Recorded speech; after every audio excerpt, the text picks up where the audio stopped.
BA BEd first year students, political science subject में paper 1 start किया था हमने। यूनिट 1 चल रही है अपनी, और आज हम यूनिट 1 में स्टडी करेंगे राजनीतिक सिद्धांत का महत्व, इम्पोर्टेंस ऑफ पॉलिटिकल थ्योरी। देखिए, राजनीतिक सिद्धांत के बारे में हमने अध्ययन कर रखा है कि विभिन्न प्रकार की जो राजनीतिक घटनाएं हैं, राजनीतिक व्यवहार है, उनका अनुभाविक और वैज्ञानिक अध्ययन राजनीतिक सिद्धांत के अंतर्गत होता है। और आज हम इसके महत्वपूर्ण इम्पोर्टेंस के बारे में पढ़ेंगे कि क्यों इसका महत्व है। तो राजनीतिक विज्ञान में राजनीतिक सिद्धांत का महत्व क्यों है। देखिए, सबसे पहला पॉइंट है भविष्य की योजना संभव है, क्योंकि राजनीतिक सिद्धांत के माध्यम से भविष्य की योजना बनाई जा सकती है। दूसरा महत्वपूर्ण बिंदु है अवधारणाओं के निर्माण की प्रक्रिया। तीसरा महत्वपूर्ण बिंदु है वास्तविकता की जानकारी प्राप्त होना। चौथा है समस्याओं के समाधान में सहायक। पांचवा शासन प्रणालियों की वैधता। और सिक्स्थ है राजनीतिक आंदोलन के प्रेरणा स्रोत। और सातवां है शांति स्थापना में सहायक होना। तो हम आज स्टडी कर रहे हैं राजनीतिक सिद्धांत की इम्पोर्टेंस के बारे में। फर्स्ट पॉइंट हम स्टडी करेंगे कि इसकी क्या इम्पोर्टेंस है। देखिए, भविष्य की योजना संभव होना। देखिए, राजनीतिक सिद्धांत उस सामान्यीकरण पर आधारित होता है जो राजनीति के वैज्ञानिकों के परिश्रम से संभव होता है। वैज्ञानिक आधार प्रदान करने का प्रयास करता है और इसके लिए नए नए क्षेत्रों का उपयोग करता है, और उसका कार्य निरंतर नई व्यवस्थाओं व क्षेत्रों का सामान्यीकरण करते रहना होता है। इस प्रकार वह नई परिस्थितियों में समस्याओं के निदान के लिए नए नए सिद्धांतों का निर्माण करता है। ये सिद्धांत न केवल तात्कालीन समस्याओं को समाधान प्रस्तुत करता है, बल्कि भविष्य की परिस्थितियों का भी आकलन कर सकता है, और वे कुछ सीमा तक भविष्यवाणी भी कर सकते हैं। तो इस प्रकार देश और समाज के लिए ध्यान में रखकर भविष्य की योजना बनाना संभव होता है। तो हमने देखा कि क्योंकि राजनीतिक सिद्धांत के आधार जो है वो वैज्ञानिक आधार हैं, तो जैसे जैसे नई नई व्यवस्थाएं हैं और जो क्षेत्र हैं उनमें सामान्यीकरण या जनरलाइजेशन होता रहता है, उसी तरीके से इस जनरलाइजेशन के द्वारा नई परिस्थितियों में जो भी कोई प्रॉब्लम होगी उसका निदान के लिए नए सिद्धांतों का भी निर्माण होता रहता है।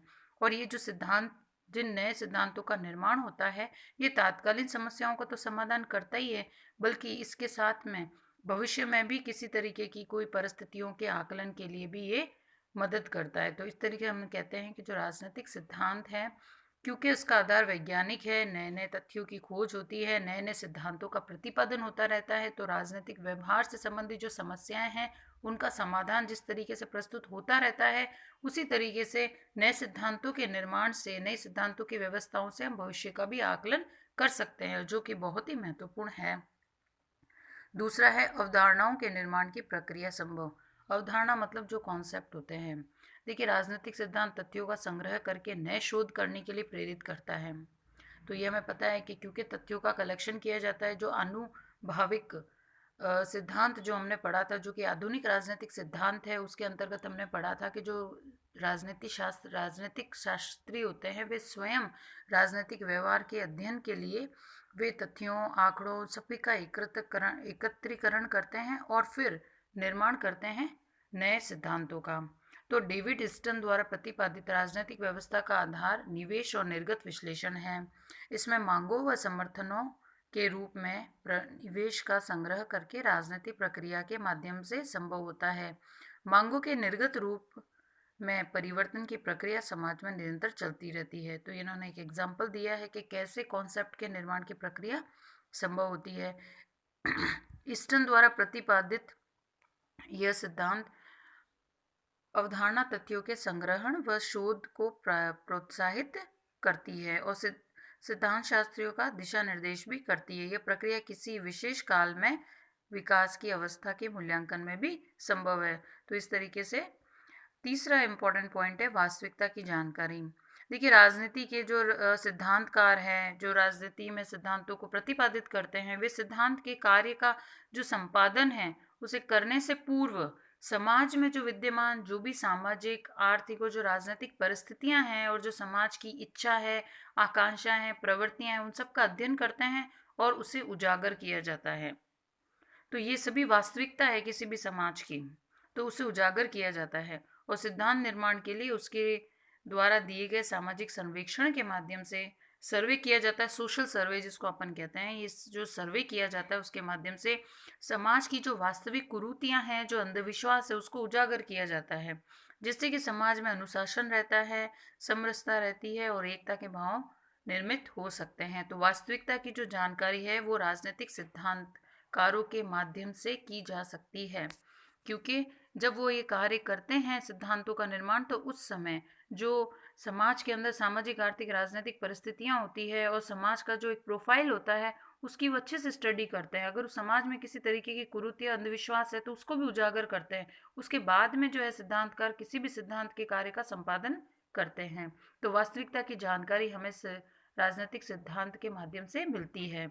अगला है चौथा, समस्याओं के समाधान में सहायक। क्योंकि हमने अभी ये देखा कि क्योंकि इस तरीके से समस्याओं को उजागर किया जा सकता है, तो जो समस्या हमारे सामने आती है तो उन समस्याओं का निदान भी है इन सिद्धांतों के माध्यम से भी किया जा सकता है। जैसे लोकतंत्र की स्थापना, आर्थिक विकास की दिशा का निर्धारण, सामाजिक व्यवस्थाओं में बदल शांति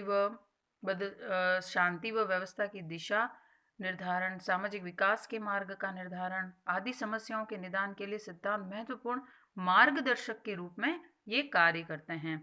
तो इस तरीके से हम कहेंगे कि जो राजनीतिक सिद्धांत है उनका जो महत्व है वो विकासशील राज्यों के लिए तो बहुत ही महत्वपूर्ण है, और अनेक शताब्दियों से पराधीन स्थिति से गुजरने के कारण इनमें समस्याएं भी गंभीर और विस्फोटक होती है। जैसे भारत जैसा देश है तो यहाँ हमारा विकासशील राष्ट्र है ये, और यहाँ पर बहुत सी ऐसी समस्याएं हैं जो कि राजनीतिक सिद्धांत के माध्यम से भी एक मार्गदर्शक के रूप में वो कार्य कर सकता है, तो दूर की जा सकती है।